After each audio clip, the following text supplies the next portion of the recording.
sometimes I find it awkward to talk about race, being a male, a heterosexual male from the working middle class.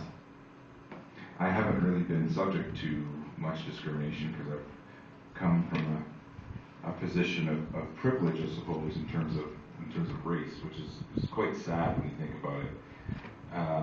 And picking up upon this point was a sociologist by the name of Peggy McIntosh, and she said that Caucasians or whites have something called the white privilege knapsack, and that there are 46 privileges that white people have in North America that racialized North Americans do not have.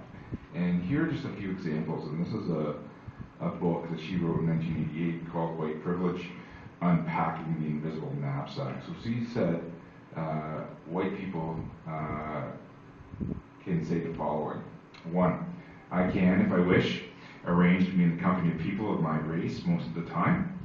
2, I can go shopping alone most of the time, pretty well assured that I will not be followed or harassed. 3, I can turn on the television or open to the front page of the paper and see people of my race widely represented. 4, when I'm told about our national heritage or about quote-unquote civilization, I am shown that people of my color made it what it is.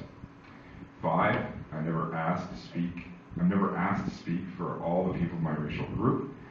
And finally, I can criticize our government and talk about how much I fear its policies and behaviors without being seen as a cultural outsider.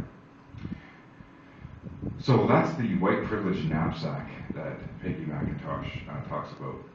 So hopefully we're eventually evolving to a point in society where that white privilege will erode, and that we'll move to a more equal society.